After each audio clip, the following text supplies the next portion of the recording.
નમસ્કાર વિદ્યાર્થી મિત્રો, મારી યુટ્યુબ ચેનલમાં આપનું ફરી એકવાર હાર્દિક સ્વાગત છે.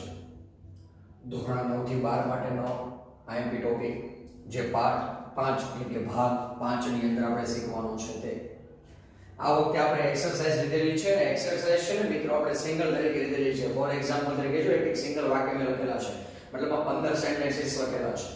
ખ્યાલ આવ્યો?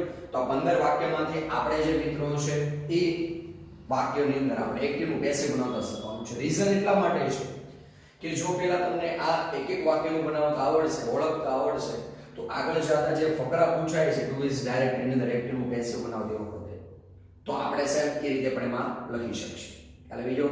કે મતલબમાં કેવો મતલબ છે, પહેલા એક એક સિંગલ વાક્ય સોલ્યુશન કરીએ, ત્યારબાદ આપણે આખા ફકરા લઈ લઈએ એટલે ખ્યાલ આવી જાય કે કઈ રીતે કેટલો ફેરફાર ક્યાં કરવાનો છે.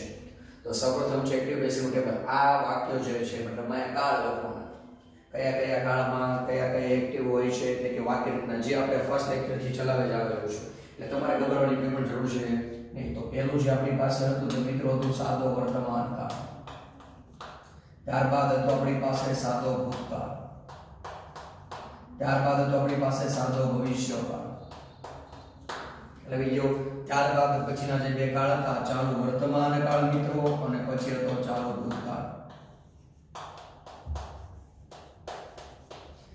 ચાલુ ભવિષ્યકાળ તો શક્ય નથી નિયમ પ્રમાણે. ત્યારબાદ આપણે જે શીખેલા હતા એ હતું પૂર્ણ વર્તમાન કાળ મિત્રો, ત્યારબાદ હતું પૂર્ણ ભૂતકાળ અને પછીનું જે છે એ આવશે પૂર્ણ ભવિષ્યકાળ. ચાલો કુલ 8 કાળનું વાક્ય થઈ ગયું કામકાજ પૂરું. પછીનો જે લાસ્ટ લેક્ચર હતો એમાં આપણે જોયું હતું બે કર્મવાળા વાક્યનું એક્ટિવ પેસિવ, ત્યારબાદ WH વાળા પ્રશ્નોનું એક્ટિવ પેસિવ અને આજ્ઞાળ વાક્ય. એટલે WH વાળા પ્રશ્નનો કોઈ શક્યતા બનવાની નથી, બહુ ઓછા રેલી કેસમાં પૂછાય છે. તો આમાં જે ભવિષ્યકાળનું કામ મેં પૂરું ડાયરેક્ટ લઈ લઉં છું આજ્ઞાળ વાક્ય મિત્રો. ને કુલ જો આપણી પાસે કુલ 9 વસ્તુ છે, 9 પોસિબિલિટી આપણી પાસે મિત્રો રહેલી છે.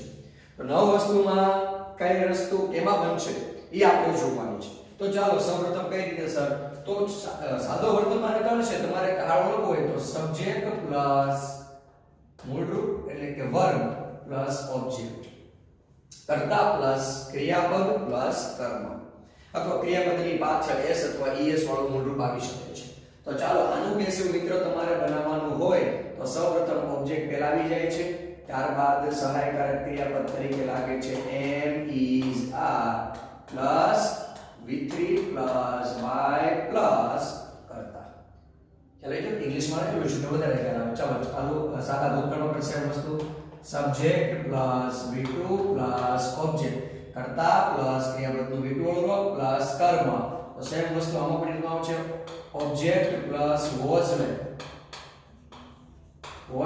પ્લસ મિત્રો આવશે v3 પ્લસ y પ્લસ કર્તા, એટલે કે જે સબ્જેક્ટ છે કે આવી જશે પાછળ. ચાલો ત્રીજું જોઈએ સાદા ભવિષ્યકાળની અંદર સબ્જેક્ટ પ્લસ shall be. જે આપણે જોવાનું હતું શું હતું shall be plus v1 plus object. તો સેમ વસ્તુ સેમ ઘટના એ પણ આવી શકે છે, ઓબ્જેક્ટ આવી જશે પહેલા કર્મ પ્લસ shall be, શું આવશે shall be પ્લસ આવશે be પ્લસ આવશે v3 પ્લસ આવશે by. આ બધી વસ્તુ છે લેક્ચરમાં શીખી ગયેલા છે, ઇંગ્લિશ પણ વસ્તુ આવડે ખૂબ જ અનિવાર્ય છે. સબ્જેક્ટ છે ને કર્તા કહેવાય છે, ત્યારબાદ ઓબ્જેક્ટ છે ને શું કહેવામાં આવે છે કર્મ કહેવામાં આવે છે. ચાલો ત્યારબાદ ચાલુ વર્તમાન કાળમાં સેમ વસ્તુ છે મિત્રો સબ્જેક્ટ પ્લસ સહાયકારક ક્રિયાપદ, એટલે આપણે લખવાનું આવે છે am is are, ત્યારબાદ ક્રિયાપદનું ing વાળું મિત્રો રૂપ પ્લસ આવશે ઓબ્જેક્ટ. ચાલો એનું આપણે બનાવવાનું છે પેસિવ વોઇસ. તો પહેલા કોણ આવી જશે object plus am is are plus મેં સમજાવ્યું છે જ્યારે પણ ing વાળો રૂપ હોય ત્યારે હ્યુમન બીંગ વાળો તમારે શું મૂકવાનું રહેશે બીંગ, પ્લસ આવશે v3 પ્લસ આવશે y પ્લસ આવશે સબ્જેક્ટ, એટલે કે કરતા લાસ્ટમાં આવેલા છે. ચાલો મિત્રો ચાલો ભૂતકાળનો સેમ વસ્તુ subject plus was were plus ક્રિયાપદની પાછળ ing વાળું રૂપ પ્લસ ઓબ્જેક્ટ. તો આમાં પણ રીતે આવશે સબ્જેક્ટ પ્લસ ઓબ્જેક્ટ પહેલા આવી ગયો પ્લસ was were પ્લસ ક્રિયાપદની પાછળ ing વાળું રૂપ છે એટલે શું આવશે being plus v3 plus y plus subject. ખ્યાલ આવી ગયો? ચાલો ત્યારબાદ પૂર્ણ વર્તમાન કાળની અંદર વાત લેવામાં આવે મિત્રો. કઈ વાત કીધી છે પૂર્ણ વર્તમાન કાળ. તો પૂર્ણ વર્તમાન કાળની અંદર ખબર છે તો સબ્જેક્ટ પ્લસ હેવેસ જે ગયા લેક્ચરમાં આપણે ભણી ગયા છીએ subject plus haves plus V3 plus object તો આનું બેસિક બનાવવું તો ઓબ્જેક્ટ એટલે હંમેશા પહેલું ઓબ્જેક્ટ પ્લસ હેવેસ પછી પૂર્ણ વર્તમાન કાળ એટલે મેં કીધું મિસ્ટર બીન વાળો તમારે બીન લખવાનું રહે છે પ્લસ આવશે V3 પ્લસ આવશે બાય ખ્યાલ આવી ગયો ચાલો ત્યારબાદ પૂર્ણ ભૂતકાળ ની અંદર શું આવશે સબ્જેક્ટ પ્લસ હેડ પ્લસ આવશે V3 પ્લસ આવશે ઓબ્જેક્ટ સિમ્પલ વસ્તુ છે હેડ પ્લસ V3 પૂર્ણ વર્તમાન કાળમાં પણ સેમ વસ્તુ પહેલા આવશે કર્મ પ્લસ આવશે હેડ પછી આવશે બીન પછી તમારે લખવાનું થશે V3 પછી ફરજિયાત આવશે બાય પછી આવશે સબ્જેક્ટ ચાલો ત્યારબાદ આપણી પાસે છે પૂર્ણ ભવિષ્યકાળ મિત્રો તો પૂર્ણ ભવિષ્યકાળની અંદર આપણે શીખવાડેલું છે subject plus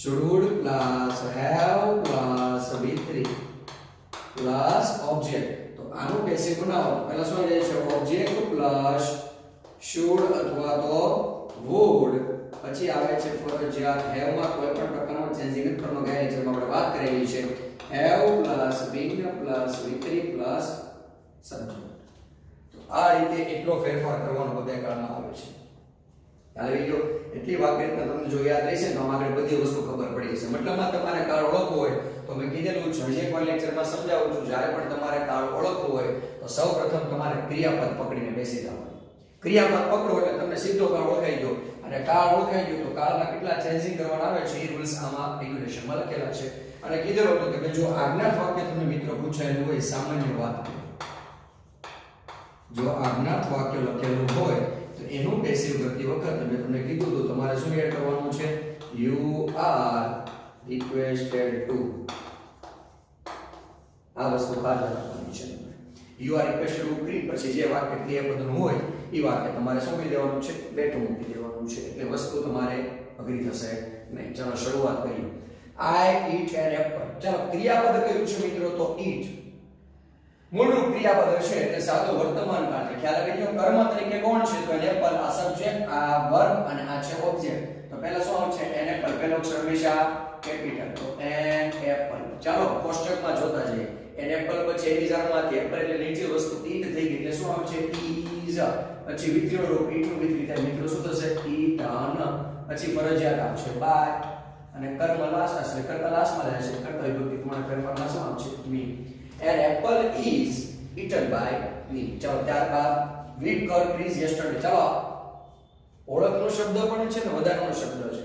આ એક્ઝામ્પલ મેં એટલે લખેલું છે yesterday કારણ કે છે cut, shoot, put અને read છે ને મિત્રો. એનું V1 એ થશે, V2 પણ થશે, V3 પણ. જો આ yesterday નો લખેલું હોય તો આ cut કયા કાળમાં જાય ત્યાં તમે કન્ફ્યુઝનમાં થઈ શકો. ખ્યાલ આવી ગયો એટલા માટે મેં શું લખેલું છે yesterday.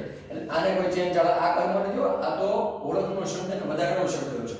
જે આપણે લખતા હતા કર્તા પ્લસ કર્મ અસર કર્તા ક્રિયાપદ કર્મ અન્ય શબ્દ એ રીતે તો ચાલો 30 છે અને કાળ કયો કીધો છે મેં સાદો ભૂતકાળ તો was were છે ભૂતકાળ છે ને બહુવચન છે તો વસનમાંથી શું છે મિત્રો તો were તો trees were V3 કર્મનું વિકલ્પ તો શું રહેવાનું છે કર ફરજિયાત by વિનું કર્મ કરતો વિકલ્પ પણ yesterday યસ અને yesterday નું શું રહે છે yesterday એટલે વધારાનો શબ્દ જો આપેલું એક્ઝામ્પલ આપણે બોર્ડ પર વધારાનો શબ્દ છે વાક્યને ક્યાં જાય છે અંતમાં ચાલો he is playing a cricket ing વાળું રૂપ છે ing વાળા આપણી પાસે મિત્રો બે છે આ ચાલુ વાળો ing વાળા આપણી પાસે મિત્રો બે છે ચાલુ વાળો ચાલુ વર્તમાન ને ચાલુ ભૂતકાળ બંને માં જ લખ્યું છે થોડાક આગળ વધુ is તો સર is પ્લસ ing ચાલુ વર્તમાન કાળ છે એ ચાલુ વર્તમાન કાળનું તમારે શું જોવાનું છે પેસિવ વોઇસની વાક્ય રચનામાં તમારે આવી જવાનું છે તો જો સૌપ્રથમ કર્મ તરીકે શું છે પહેલો અક્ષર કેપિટલ ક્રિકેટ ક્રિકેટ એટલે નીચી વસ્તુ થઈ ગઈ ક્રિકેટ ઇઝ પછી જો શું લખેલું છે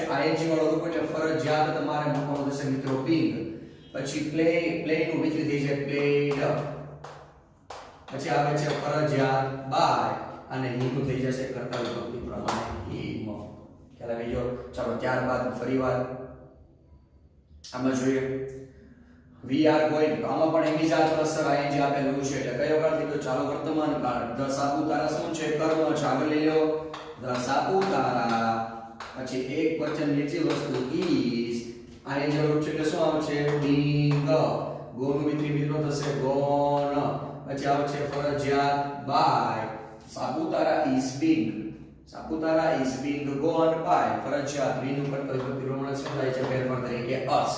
ચાલો ત્યારબાદ she has written. Sir V3 આપેલું છે તો V3 વાળા આપણી પાસે ત્રણ કાળ છે પૂર્ણ વર્તમાન પૂર્ણ ભૂતકાળ અને પૂર્ણ ભવિષ્યકાળ. તો V3 વાળા બે થોડાક આગળ sir has plus V3. Sir has plus V3 એટલે પૂર્ણ વર્તમાન કાળ છે. પૂર્ણ વર્તમાન કાળની વાત કરવામાં આવે એટલે એડ કરશું મિસ્ટર બીન. ખ્યાલ આવી ગયો? તો ચાલો કર્મ તરીકે આપણી પાસે શું છે તો લેશન એટલે ઈટ થઈ ગયું. ઈટ સાથે બીજા શું આવે છે હેઝ, પછી આવશે બીન. આમાં તો V3 તમને આપેલું છે એટલે શું આવશે રાઇટન, ફરજિયાત આવશે બાય અને સી નું કર્તવ્ય વિભક્તિ પ્રમાણે મિત્રો ફેરફાર થઈ જશે ઓર. એટલે કે lesson has been written by. ચાલો ત્યારબાદ પછીનું આપણે જોવાનું જે છે આપણે જે જોવાનું થશે એ છે પછીની વાક્ય he will walk to the garden. will plus v1 ત્રીજો કાળ જો સાદો ભવિષ્યકાળ છે. shall will plus v1 ખાસ ધ્યાન રાખજો. કર્મ તરીકે the garden શું છે આગળ આવી જશે the garden, પછી આવશે will, પછી હું એડ કરું તો આપણી પાસે will be walk નું V3 થશે walked, ફરજિયાત એડ કરવાનું થશે મિત્રો by અને he નું થઈ જશે him. આવી ગયો the garden will be walked by him. ચાલો ત્યારબાદ they would have come for the આ come છે એ V1 છે ને V3 પણ છે. ખાસ ધ્યાન રાખજો. come came come ફરી એકવાર બોલું છું come came come. V3 છે આગળ પાછું સર have plus V3 પૂર્ણ વર્તમાન કાળ. હજી મિત્રો કે આગળ આપેલું છે શું આપેલું છે સર would have V3 તો પૂર્ણ ભવિષ્યકાળ થયો. તો કર્મ તરીકે આપણી પાસે છે the party would નું would રહેવા દો તો પણ વાંધો નહીં would, પછી આવ્યું છે have, પછી એડ પૂર્ણ કાળ છે કે ફરજિયાત શું એમાં થશે been. come નું V3 પણ શું થશે come જ થશે. the party would have been come by them. અર્થ વિભક્તિ તેમ સુધી રહેશે તેમ બીજે અહીંયા બધી વસ્તુ લખેલી છે કે અહીંયા આ કોષ્ટક બનાવી જો તો જ વસ્તુ યાદ રહેશે નહીં તો નહીં. ચાલો ત્યારબાદ she had talked to the story. V2 તો V3 હોય છે પણ આપણે કાક આપેલું છે had plus V3 એટલે પૂર્ણ ભૂતકાળ. કયો કાળ થશે પૂર્ણ ભૂતકાળ. તો had been એડ ખાલી been એડ કરવાનું છે. કર્મ તરીકે આપણી પાસે શું છે the story આગળ લઈ લો the story, પછી had, પછી આવશે been, પછી V3 તરીકે શું આવશે talked, ફરજિયાત લાગશે by અને સી નું કર્તવ્ય વિભક્તિ પ્રમાણે મિત્રો શું થઈ જશે or. ખ્યાલ આવી ગયો? ચાલો ત્યારબાદ પછી I was checking the paper. Sir ing છે. ing વડે આપણી પાસે માત્ર બે જ વાક્યો છે. ચાલુ વર્તમાન ને ચાલુ ભૂતકાળ. આગળ વધો sir was were plus ing એટલે ચાલુ ભૂતકાળ થયો. the paper લઈ લો આગળ. કર્મ હંમેશા ક્યાં આવે છે આગળ. પાછળની વસ્તુ હંમેશા આગળ લઈ લેવાની. પેસિવ વોઇસમાં વસ્તુ ધ્યાન રાખવાની. હવે પેપર છે નીચી વસ્તુ થઈ. નીચી વસ્તુ માટે it સાથે શું આવે it was. the paper was, પછી આગળ વાંચો શું લખેલું છે the paper was being check નું વિધિ થઈ જાય મિત્રો ચેકડ, ફરજિયાત બાય અને આઈ નું થઈ જશે મી. the paper was checked being checked by me એટલે કે ચાલુ ભૂતકાળ છે ને મસું એડ કરવાનું છે being. અને જો પૂર્ણ વર્તમાન કાળ હોય તો તમારે એડ કરવાનું બધામાં થશે આ વસ્તુ યાદ રાખવાની છે. અને જો તમારી પાસે આગળ સાદો ભવિષ્યકાળ હોય તો તમારે એડ કરવાનું થશે. આટલી વસ્તુ વાક્ય એકદમ યાદ રહે એટલે બધી વસ્તુ આવડી જાય છે. ચાલો we are using the net. ing name is are plus ing ચાલુ વર્તમાન કાળ. તો કર્મ તરીકે પહેલા શું છે તો the net એક વચન જતો થઈ ગયો the net is, પછી ing એટલે શું એડ કરશું આપણે being, પછી used to વિધિ થઈ જાય મિત્રો used, ફરજિયાત આવશે by અને we નું થઈ જશે us. the net is used by us. ચલો ત્યારબાદ લાસ્ટ 5 વાક્ય જોવાના છે. you wouldn't have drunk the water. Sir V3 છે આગળ જો સર have plus V3 પૂર્ણ વર્તમાન કાળ છે. જે મિત્રો કાક આગળ આપેલું છે sir would plus have plus V3 પણ નકાર વાક્ય છે એટલે કે પૂર્ણ ભવિષ્યકાળનું મિત્ર કયું વાક્ય છે નકાર. ગભરાવાની જરૂર નથી ખાલી should would not have been કરી દેવાનું છે. કર્મ તરીકે પહેલા કોણ છે the water ને આગળ લ્યો. ચાલો પછી એડ કરવાનું તમારે થશે the water would not, પછી એડ કરો have, પછી આવશે been, પછી V3 તમને આપેલું છે drunk, પછી ફરજિયાત by અને you નું થઈ જશે you. the water wouldn't have been drunk by you. ચાલો It has bought a car. ક્રિયાપદ પકડો, કાર પકડી જશે. V3 આપેલો છે. Has plus V3. પૂર્ણ વર્તમાન કાળ. તો પૂર્ણ વર્તમાન કાળની વાક્ય રચના જોઈને બનાવીએ. કર્મ પહેલા આગળ આવશે તો a car. પછી has માંથી લાગશે has. પૂર્ણ કાળ છે એટલે મેં કીધું તું મિસ્ટર બીન વાળો શું કીધું છે બીન. V3 વાળું રૂપ તો તમને પૂર્ણ કાળમાં આપેલું છે એટલે બોટ નું શું રહેશે બોટ. બાય અને it નું તો એક જ રહેવાનું છે. you નું you રહેશે ને it નું it તરીકે રહેશે. આ કરતા આપણે પહેલી વાર વાક્ય લીધેલું છે. ચાલો ત્યારબાદ પછી જો I had selected the match. had plus V3. આ રીતે વાક્યને યાદ રાખવાનું છે. ચાલો had plus V3 જો have plus V3 યાદ રાખો. had plus V3 લખો. was there plus ing and is there plus ing V1 V2 shall be plus V1 આ બધી વસ્તુ આ વાક્ય રીતે યાદ રાખો તો સૌ ઈઝી પડે. કરતા કર્મ તો બધામાં સેમ જ આવવાનું છે. સૌપ્રથમ કરતા અને લાસ્ટમાં કર્મ અન્ય શબ્દ આવે છે. તો had plus V3 પૂર્ણ ભૂતકાળ છે, ખાલી had ને એડ કરવાનું છે. સેમ વસ્તુ પાછળ જઈને આગળ લઈ લો તો પહેલા આવી જશે the match. પછી had નું had લેવાનું છે. વાક્યમાં જોતા જાઓ. had been selected by અને I નું થઈ જશે કર્તા વિભક્તિ પ્રમાણે me. એટલે બીજો ચાલો people were not paying the tax. ચાલો was were plus ing છે એટલે ચાલુ ભૂતકાળ ઉપર વાક્ય મિત્ર નકાર છે. જો મિત્રો શું છે નકાર તો the tax શું છે કર્મ. the tax is પછી not પછી being એનું વિધેય થશે મિત્રો pay ફરજિયાત લાગશે by people નું શું થઈ જશે people કેમ કે લોકો દ્વારા આપેલું છે એટલા માટે. ચાલો we have done homework. has plus with સાબિતી છે પણ વર્તમાન કાળ એટલે કર્મ તરીકે જે હોમવર્ક છે આગળ લો પેલો અક્ષર હંમેશા કેપિટલ હોમવર્ક it થાય. હોમવર્ક એટલે શું થઈ જાય it સાથે s લાગે એટલે હોમવર્ક has પૂર્ણ કાળ છે એટલે મિસ્ટર બીન વાળો બીન. ડન તો તમને આપેલું છે ડુ નું વિધેય ડન થઈ જાય ફરજિયાત લાગે છે બાય અને વી નું કર્તા વિભક્તિ પ્રમાણે ફેરફાર થશે મિત્રો us. એટલે આ રીતે કરતે છે homework has been done by us. તો આ રીતે જે સિમ્પલ અલગ અલગ સેન્ટેન્સ પૂછાય છે અલગ અલગ રીતે જો એક્ટિવ બેઝ ટોપિક કો ડુ ઇઝ ડાયરેક્ટ ઇન છે એટલે અલગ અલગ રીતે જે પૂછવામાં આવે છે એ રીતે આપણે સુધારા વધારા કરીને લખવાના હોય. હવે આવતો પછીનો જે લેક્ચર છે એમાં બધી વસ્તુનું ફકરા સોલ્યુશન કરીશું મિત્રો. ખાસ કરીને જો ફકરા સોલ્યુશન કરવા હોય તો આની પહેલા તમારી પાસે હિન્ટ હોવી ખૂબ જ અનિવાર્ય છે. ખ્યાલ આવે છે આની હિન્ટ હોય મતલબ કાળો આવડે. હજી કહું છું કાળો હોય તો પેલા ક્રિયાપદને પકડી લેવાનું. ક્રિયાપદ પકડી લેવો એટલે તમને કાળ ઓળખતા આરામથી આવડી જશે. ખ્યાલ આવી ગયો. એટલે આ રીતે અહીંયા પાર્ટ 5 ચોથો ભાગ પૂરો થાય છે એક્ટિવિટીનો.